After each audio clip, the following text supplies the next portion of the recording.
Jai Hind students, open page number 48. Yes, second part. There will almost certainly be a standard body of facts and arguments that the examiner is expecting you to display. You might call this the bread and butter of the essay.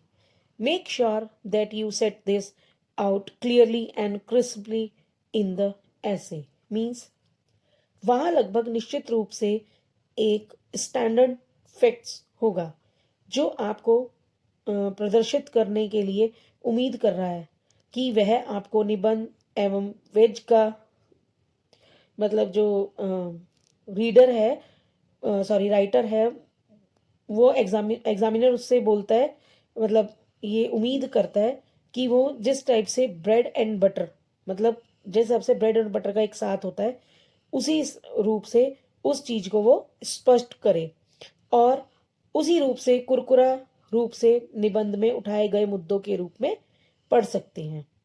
Okay means उसका कहने का मतलब है जिस हिसाब से हम bread and butter का एक वो होता है एक कॉम्बिनेशन होता है उसी तरीके से एग्जामिनर चाहता है कि वो फैक्ट और आर्ग्यूमेंट के ऊपर वो एक्सपेक्ट करता है कि वो उस क्वेश्चन को डिस्प्ले करे. Third, the issues raised in the essay are likely to be complex. You are expected to bring them together, summarize, and organize them well.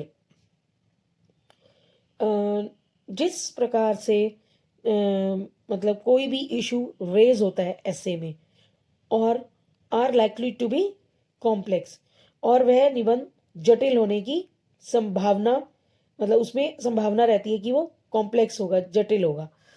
आप जो एक्सपेक्ट करते हैं to you are expected to bring them together summarise and organise them well. तो आपसे ये expect किया जाता है कि आप उसको समराइज करेंगे यानी संक्षेप में बताएं और उन्हें अच्छी तरह से व्यवस्थित करें.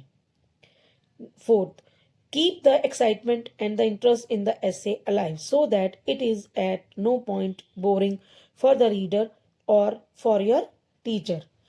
उत्सुकता एक्साइटमेंट और निबंध में रुचि रखें ताकि यह किसी भी संकेत पर रीडर को या आपके टीचर को के लिए एक बोरिंग ना कोई भी पार्ट उसका बोरिंग ना लगे क्या लगे इंटरेस्ट आए उसको पढ़ने में यानी जो टॉपिक है वो मतलब इंटरेस्टेड होना चाहिए.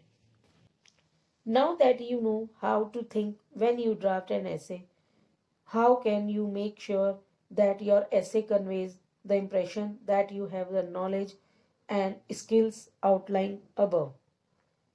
Means अब जब आप जानते हैं कि जब आप एक निबंध का मसौदा तैयार करते हैं मीन्स एक ऐसे का जो मैटर है वो ड्राफ्ट करते हैं तैयार करते हैं तो आप यह कैसे सुनिश्चित कर सकते हैं कि आपका निबंध इस धारणा को व्यक्त करता है कि आपके पास ऊपर जो नॉलेज और ज्ञान और कौशल है वो आउटलाइन है. First, take 5 to 7 minutes to make a plan. 5 से 7 मिनट का समय लें योजना बनाने के लिए. Make a plan. Now second secondly, this will make sure that you assemble all the argument and pieces of evidence in your mind that and then choose the order in which to present them. It will make sure that you think about the question and tailor your essay to respond specifically to it. आपको यह sure होना चाहिए यानी आपको यह पता होना चाहिए कि जो आप आर्ग्यूमेंट्स या जो आप एविडेंस तैयार कर रहे हैं अपने माइंड में उसका ऑर्डर क्या है यानी you have choose the order in to present them. आपको उसका ऑर्डर पता होना चाहिए यानी आपको पहले क्या करना चाहिए दूसरी बार क्या करना चाहिए आपको ये पूरा तैयार करना चाहिए. और उसके बाद it will make sure that you think about the question and tailor your answer to respond specifically. और आपको ये दिमाग में बिठा लेना चाहिए आपको ये श्योर होना चाहिए कि किस क्वेश्चन मतलब ये क्वेश्चन किस तरीके से पूछा गया है और उसका आंसर ऐसे में किस तरीके से रिस्पॉन्ड करना है, आंसर किस तरीके से देना है। Second, decide the main pieces of information you are going to present. जो आपको प्रेजेंट करना है उसके मेन पार्ट जो है उसकी इंफॉर्मेशन किस तरीके से प्रेजेंट करनी है, how to present. Third, write a catchy introduction. आपका जो इंट्रोडक्शन होना है वो बिल्कुल कैची होना चाहिए, मीन्स ऐसा होना चाहिए जो पढ़ते ही एकदम से एग्जामिनर को या पढ़ने वाले को, रीडर को समझ में आ जाए। Fourth, keep an I on time. अपने टाइम पर भी ध्यान देना चाहिए। Fifth, don't and your essay abruptly. Means आपको जो ऐसे का जो एंड करना है वो अचानक से अकस्मात से नहीं करना, एकाएक नहीं करना। आपको जो ऐसे का जो एंड है वो धीरे धीरे एंड की तरफ लेके आना है वर्डिंग्स के according. These skills are not natural and to a great extent the hope is that you will develop them over the years. ये कोई नेचुरल चीज नहीं है, ये स्किल जो है वो नेचुरल नहीं है, और आपकी आपकी आपको ये जो स्किल है उसको आपको डेवलप करना पड़ेगा, और उसको डेवलप करने के लिए कभी कभी बहुत साल लग जाते हैं।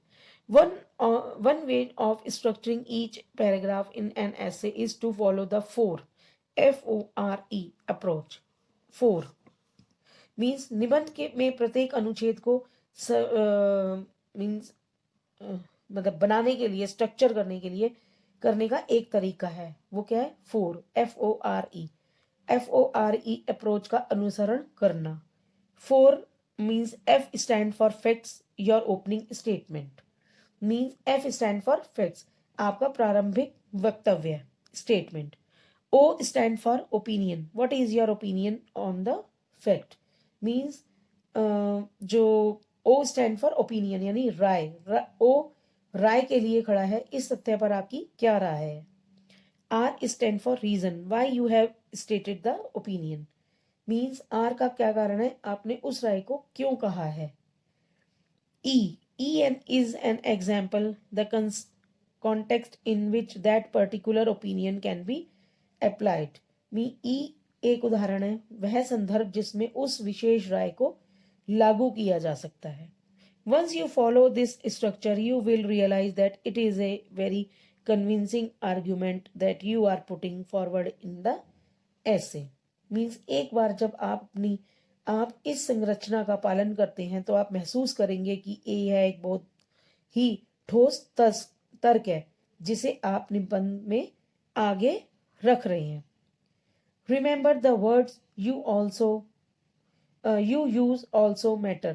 You have to differentiate between British English and American English, International English and Indian English. Means याद रखें, आपके द्वारा उपयोग किए जाने वाले शब्द भी मायने रखते हैं। आपको ब्रिटिश इंग्लिश और अमेरिकी इंग्लिश, अंतर्राष्ट्रीय मीन्स इंटरनेशनल इंग्लिश, और भारतीय इंग्लिश, इंडियन इंग्लिश के बीच अंतर करना होगा।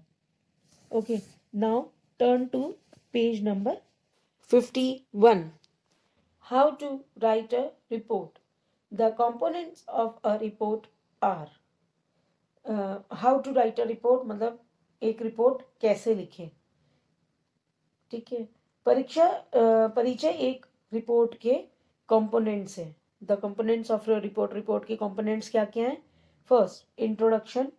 मीन्स इंट्रोडक्शन आपको पता ही होगा, जब हम किसी को अपने किसी भी चीज़ का इंट्रोडक्शन यानी किसी के इतिहास बताते हैं या उसकी शुरू की जो पृष्ठभूमि होती है, मीन्स शुरू की जो स्टार्टिंग होती है उसको बताते हैं।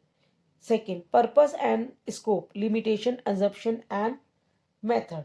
मीन्स उसकी जो पर्पस है यानी उसकी उद्देश्य, लिमिटेशन सीमाएं, स्कोप और धारणाएं, या उसकी जो अजम्पशन, अजम्पशन मतलब क्या होता है, जो हम उसके बारे में एज्यूम करते हैं, सोचते हैं, और उसका मेथड, मेथड क्या है, तरीका क्या है। Third, background, history of the problem. Means उसकी जो बैकग्राउंड है, पीछे की जो चीजें हैं, ठीक है वो, और उसका इतिहास, उसकी क्या प्रॉब्लम इतिहास में यानी पास्ट में उसकी इतिहास में क्या प्रॉब्लम रही है। Body which present and interpret data. Means जो उसकी जो मीन्स पूरे तथ्य हैं, जो बॉडी है उसकी, जो बताती है कि प्रेजेंट में ये क्या चीज़ चल रहा है, और उसको इंटरप्रिएट करती है डाटा को। Conclusion and recommendation. कंक्लूजन, इन सब चीज़ों को पढ़ के क्या कंक्लूजन निकला और आगे क्या करना चाहिए, उसके रिकमेंडेशन देना। रेफरेंस और वर्क साइटेड, उसका रेफरेंस देना और आगे उस काम को किस तरीके से कैरी ऑन करना है।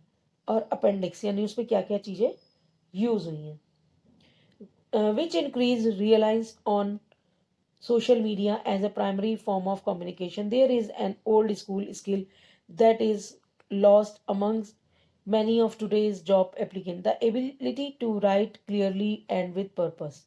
मीन्स सोशल मीडिया में और जो कम्युनिकेशन में ये जो आर्ट ऑफ राइटिंग है या आर्ट ऑफ रिपोर्ट है, वो बहुत ही प्राइमरी चीज़ है, यानी स्टार्टिंग की चीज़ है. There is an old school skill that is lost amongst many of today's job applicants. Means जो पहले के स्कूल होते थे उनमें इतनी ज़्यादा स्किल नहीं सिखाई जाती थी, नहीं बताई जाती थी, इसीलिए बहुत से जो लोग हैं, जो एप्लीकेंट्स हैं, वो अपनी जॉब खो देते थे. The ability to write clearly and with purpose. और आज के टाइम में क्या है, इस स्किल को डेवलप किया जाता है और इस चीज़ को इस एबिलिटी को क्लियर करके बताया जाता है और उसका पर्पस क्लियर किया जाता है, यानी how to write and report, उसके बारे में आपको ट्रेनिंग दी जाती है, आपको सिखाया जाता है स्कूल्स में. ठीक है. Now we are here we have completed our chapter. In next chapter, oh sorry, in next class we will do the activities. Have a nice day.